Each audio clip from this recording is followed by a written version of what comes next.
Imagine this, if you will. It's before dawn.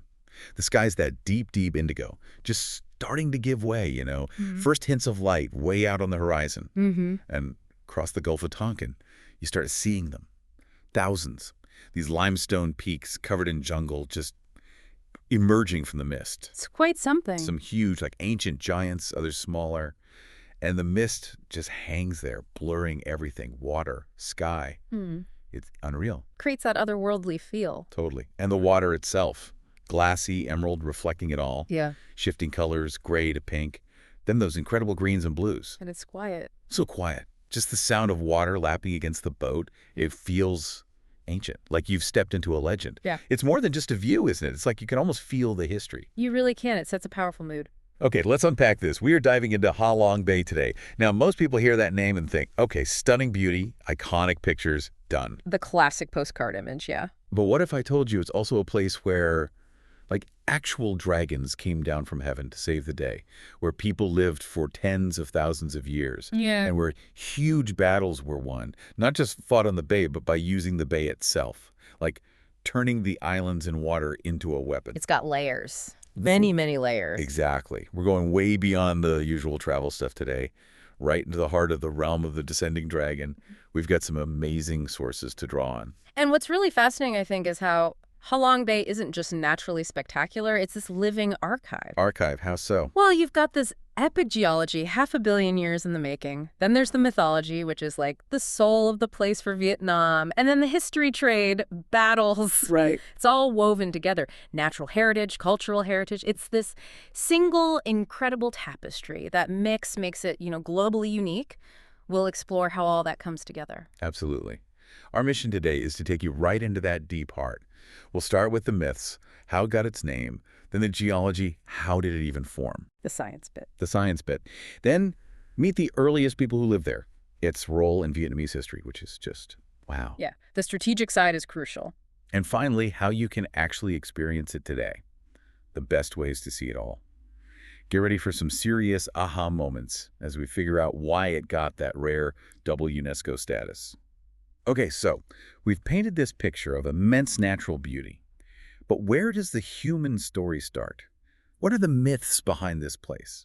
Our sources say it all comes back to the dragons. This isn't just rock and water, it's divine intervention, according to legend. Indeed. That myth is fundamental. It's the cultural DNA, you could say. It transforms it from just a geological site into something deeply tied to national identity. You almost feel it when you're there.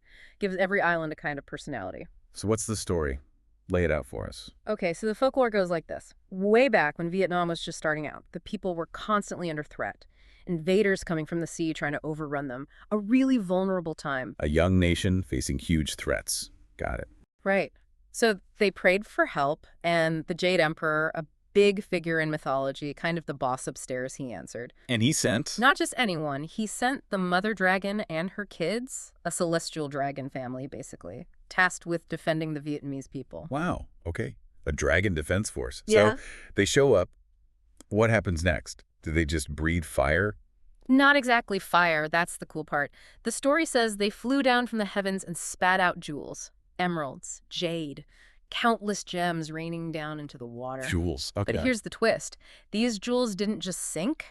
The moment they hit the water, boom, they transformed. Instantly became the islands and islets we see today. Thousands of them. Whoa, wait. So the islands are the jewels? According to the legend, yes. They formed this instant, impenetrable wall of rock. Smacked the invader ships, saved the nation. The islands weren't just formed by geology. They were created defensively. That is an incredible image. Dragon-made defenses. So, okay, invaders defeated. Did the dragons just fly back home? Mission accomplished? You'd think so, right? But no. The story says they were just captivated by the beauty of the bay they'd helped create and also by the spirit of the people they'd saved. Their resilience, their hard work. So they stayed. They chose to stay, made the bay their eternal home. It's this beautiful symbol, isn't it? Connection between the divine, nature, people. Suggests the place is so special, even dragons couldn't leave. Makes you wonder, would you leave? Huh. Good question. Probably not. And this story isn't just folklore. It's right there in the names, isn't it? Exactly. Ha Long literally means descending dragon. You can practically picture it. Yeah, descending into those misty peaks. And it spreads out. Long Bay nearby means where the dragon children attended their mother, shows they're still around. And Long Bay, the peninsula, translates to white dragon tail, like where their tails hit the water. So the whole landscape tells the story. It really does. Our sources call this the soul of Ha Long's identity. It's not just a nice story, it's the emotional bedrock. It changes how you see the place. You're not just looking at rocks, you're in the middle of this epic tale of protection and resilience. And that local importance is matched globally, right? This double UNESCO listing you mentioned, that's unusual. Extremely unusual, speaks volumes. UNESCO World Heritage status is already a big deal, but getting it twice, for different reasons, that's rare air. It basically shouts, this place is universally important, from two different angles. Okay, break that down. What were the two reasons? The first time was 1994. Right. That was for outstanding universal aesthetic value, criterion 7 in UNESCO terms. Meaning It's just jaw-droppingly beautiful, superlative natural phenomena, exceptional natural beauty, the limestone pillars, the emerald water, the whole seascape. It qualified just on looks alone, essentially. One of the most beautiful places on Earth, officially. Okay, pure beauty. Got it.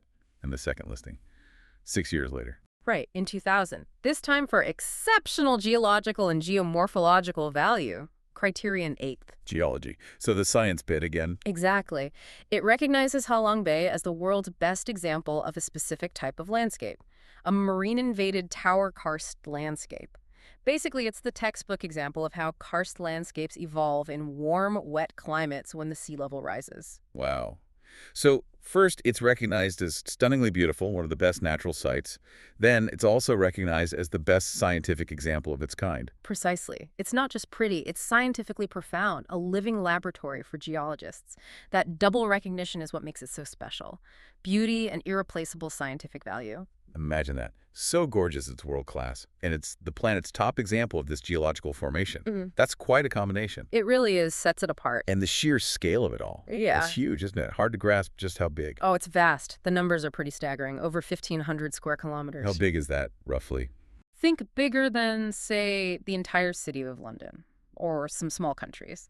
And within that space, you've got nearly 2,000 islands and islets. 1,969 to be exact. Almost 2,000 islands. That's incredible. And here's the thing, most of them are uninhabited, untouched really, which gives you that amazing sense of raw primordial wilderness, like stepping back in time. This is wild nature. Largely, yes. There's a core protected zone, this triangle between Daogo Island, Baque Ham Lake, and Kongte Island.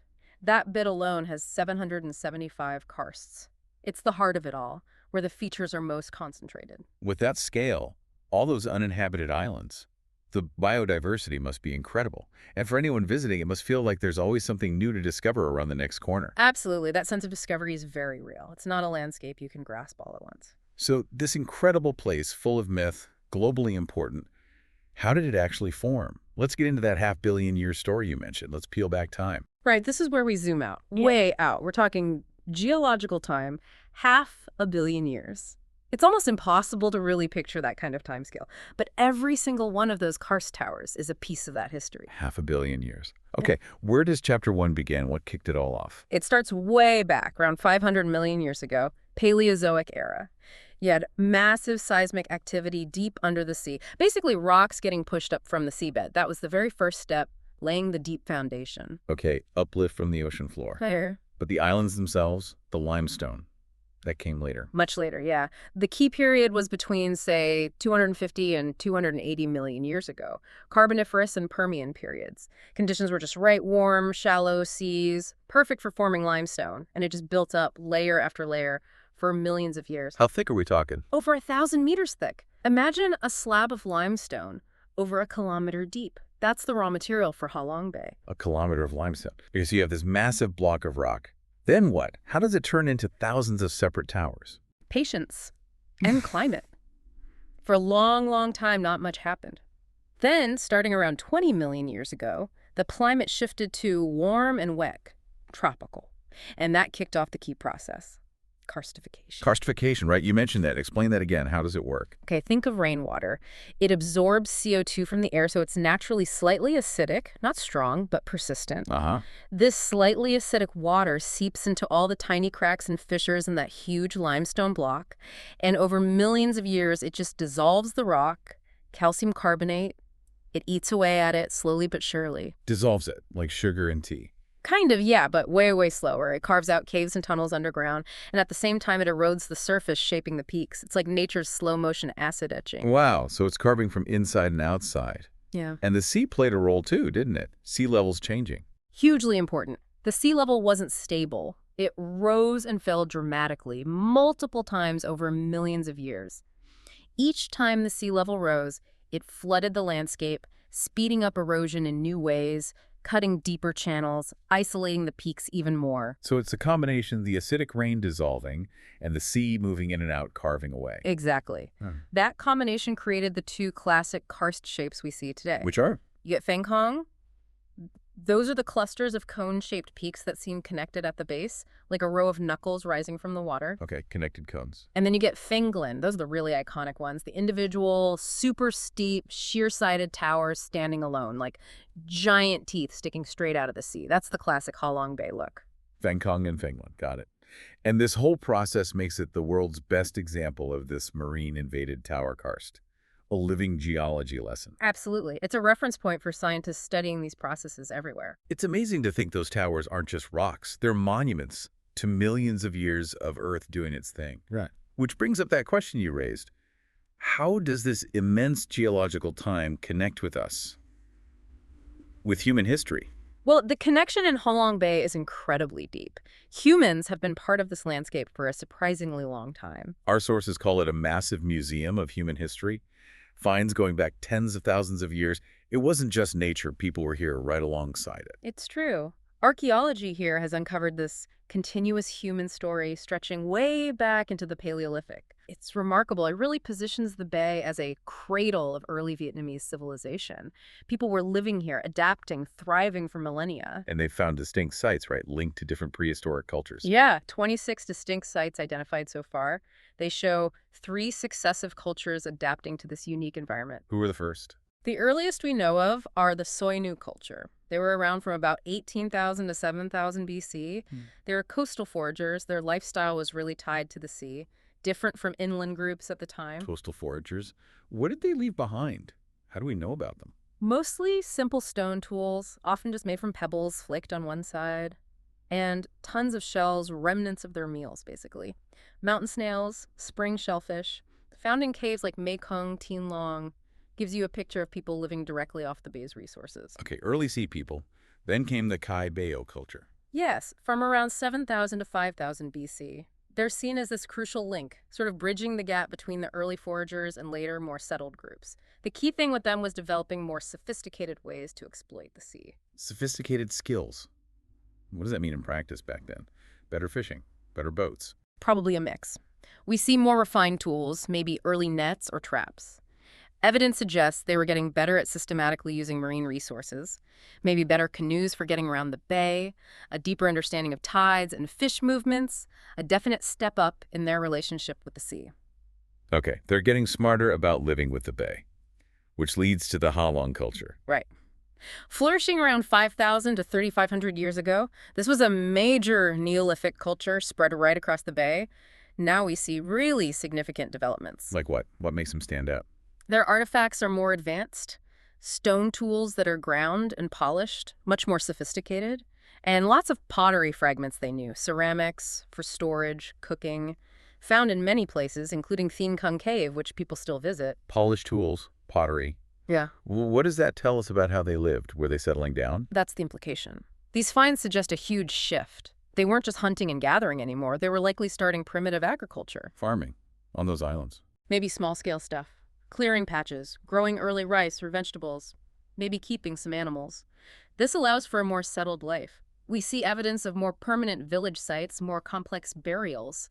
It really looks like early Vietnamese civilization was taking root and thriving right there in the bay. Wow. From ancient foragers adapting to the coast to Neolithic farmers building communities, it's incredible how long people have been intertwined with this landscape. That continuous thread stretching back tens of thousands of years. Which sets the stage for its later role, not just as a home, but as a strategic center, right, in recorded Vietnamese history. Yeah, let's shift gears a bit. From deep prehistory to more recent times. Long Bay wasn't just beautiful or a place people lived. It was strategically vital for Vietnam, wasn't it? Its location made it super important. Absolutely crucial. Its geography, that maze of islands, sheltered waters close to China, on major sea routes, it made it a natural hub for both trade and defense throughout Vietnam's feudal history. And it was a big trade center pretty early on. Oh, yeah. As early as the 12th century, during the Lai dynasty, they established the Van Đồn International Trading Port right there. Vân Đồn. What was its significance? It was huge, a primary gateway connecting ancient Vietnam with China, Japan, the rest of Southeast Asia. Imagine ships coming and going, loaded with silks, ceramics, spices. It was a buzzing economic engine and a place where cultures met and mingled. Its location was perfect for controlling that maritime trade. So important that even the king paid close attention. I read King Lian Tong visited twice in the 1170s. That wasn't just a holiday trip, was it? Definitely not. Those were calculated political moves. Visiting this crucial northeastern frontier was about asserting sovereignty, showing strength, saying, this vital port, this strategic area is firmly under our control. It discouraged any ideas neighbors might have had about challenging their authority there. A royal power play. And later dynasties kept building on its importance. The Tran dynasty added a spiritual layer. They did. The Tran rulers were devout Buddhists, and they developed a major sacred site nearby in the Yantu Mountains. This added a spiritual dimension to the region's existing economic and political weight. So Halong became this cornerstone, trade, politics, spirituality, all centered there. But the most dramatic role, the one that really stands out in the sources, is as a natural fortress, where the landscape itself became a weapon. This is where Halong's unique geology becomes an active player in history. It wasn't just a backdrop. It directly shaped battles. And not just once. The sources say Vietnamese forces used the landscape, especially around the Bạch Đằng River nearby, to defeat bigger enemy fleets 3 times. 3 separate times. It shows this incredible, consistent, strategic understanding of the environment. They knew the tides, the channels, the hazards, and they used that knowledge brilliantly. They didn't just fight on the land, they used the land as the weapon. Exactly. It's a masterclass in using your environment. And the most famous example, the one everyone talks about, is the battle in 1288 against the Mongols. Weren't they supposed to be unstoppable? Kublai Khan's Mongol fleet, yeah. They had conquered huge empires, their navy was feared across Asia. Defeating them was a massive upset, and it secured Vietnam's independence for a long time. And the hero was General Trần Hưng Đạo. How did he pull it off? What was the plan? Pure genius, leveraging the environment. He knew the Mongols had these huge warships, not suited for shallow, tricky river channels, and he knew the tidal patterns of the Bạch Đằng River intimately. Okay, so what did he do? He had his soldiers secretly plant massive wooden stakes, tipped with iron, into the riverbed. Crucially, they were positioned so at high tide they'd be completely underwater, invisible. Hidden underwater spears, basically, waiting. Precisely. Then, the Vietnamese fleet pretended to retreat, luring the big Mongol ships upriver into the kill zone, right over the hidden stakes. The Mongols must have thought they had them cornered, sailing right into the trap. Exactly. They pursued, confident in their size and numbers. Then, the tide turned, started going out. Yeah. Is right. As the water level dropped, those massive Mongol ships got impaled on the stakes, stuck fast, couldn't move, couldn't escape. The smaller, lighter Vietnamese boats could then attack them at will. It was a total disaster for the Mongols. Yeah. Annihilation. Wow, using the tide, the riverbed, it's incredible. Definitely. Turning nature itself into the ultimate weapon. That's profound strategic thinking. It really is. Environmental warfare at its finest. And there's a direct link to a place you can visit today. Dao Go Cave. Dogo, Wooden Stakes Cave. That's the one. Local legend and some historical accounts say that cave was used as a secret workshop or warehouse to prepare and hide those very stakes before the battle. Visiting it feels like stepping right back into that moment. Incredible. And the bay continued to inspire. Even centuries later, there's a poem carved into a mountain. Yeah, Emperor Lifan Tong in 1468 he visited, was blown away by the beauty and wrote a poem about it, had it carved right into a cliff. That mountain is now called Bai Thom Poem Mountain. It shows how deeply the place resonates. History, myth, beauty, all tangled together. It's a perfect example of that convergence. Nature, human history, ingenuity, art, all in one place. So from ancient battles to emperors writing poetry, the best way to really get a sense of all this grandeur, though, is still to get out on the water, right? Which brings us to the practical side, the cruise experience. Absolutely. You can talk about the scale and the beauty all day, but to really feel it, you have to be on the water, gliding between those karsts, seeing the hidden corners. A cruise isn't just transport. It's the only way to truly explore Ha Long Bay. Right, you can't just drive around the edge and get the same effect. You need to be immersed in it. Yeah. So you've heard the myths, the geology, the history. Now how do you actually experience it? You take a cruise.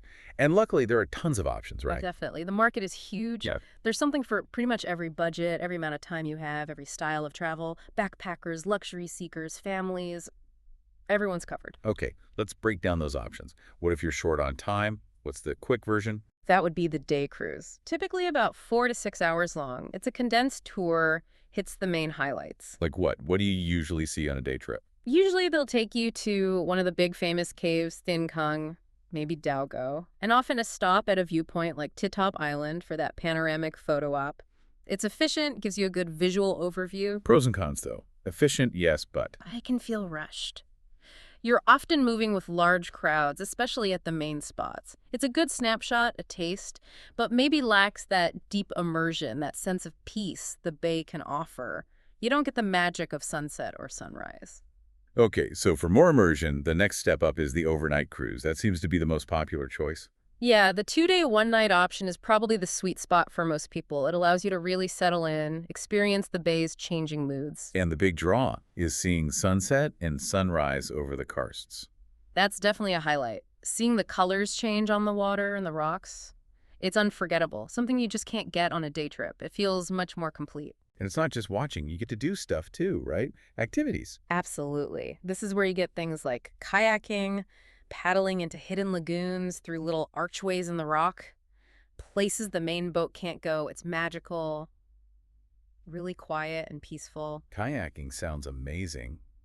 What else? Swimming in sheltered coves, exploring bigger caves like Sungsat Cave, Surprise Cave, which is enormous inside, and many cruises add cultural activities on board too. Like what kind of cultural things? Often a Vietnamese cooking class learn to make spring rolls, maybe, or Tai Chi on the deck at sunrise. Nice ways to connect a bit more.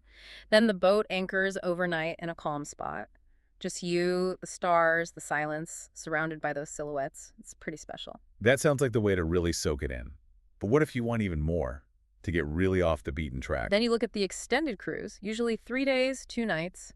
This is for people who really want to explore deeper, escape the main tourist flow, and find more solitude. How does that extra day make a difference? What do you do? Typically, on the second day, you transfer to a smaller boat, like a D boat.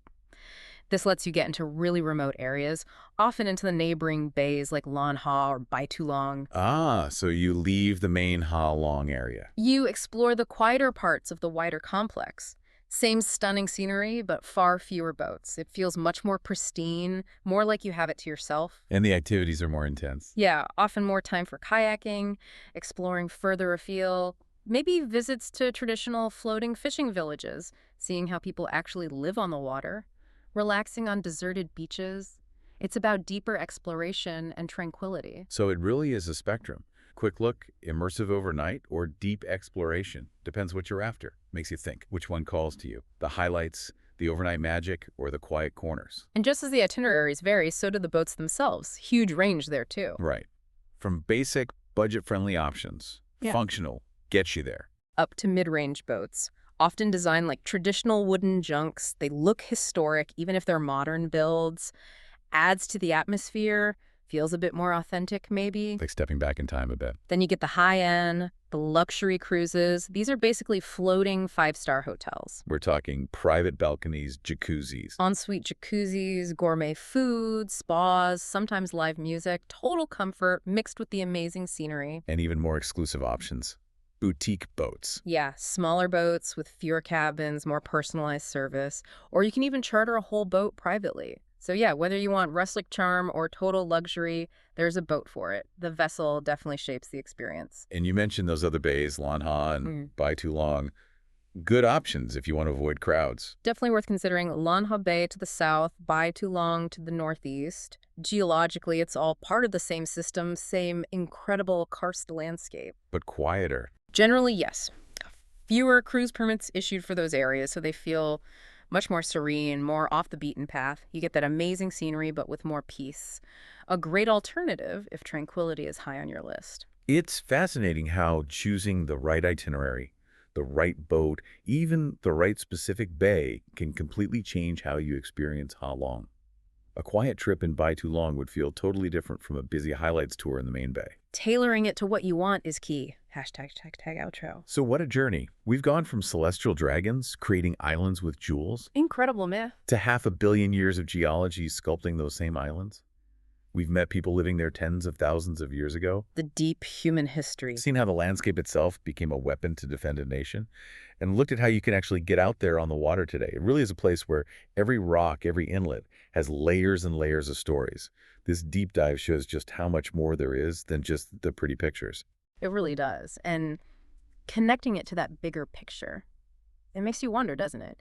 In a world that feels so explored, so mapped out, how many other places hold these kinds of incredibly deep, multi-layered stories? Where the geology, the myths, the human history, the culture, it's all tangled together, waiting for us to look beyond the surface and really understand those echoes. That's a great thought. What other landscapes are whispering stories we haven't quite learned to hear yet? Something to definitely mull over. Maybe while planning your own trip to the realm of the descending dragon, ready to discover its layers for yourself. A worthwhile trip for sure. Absolutely. Well, thank you for joining us on this deep dive into such an extraordinary place.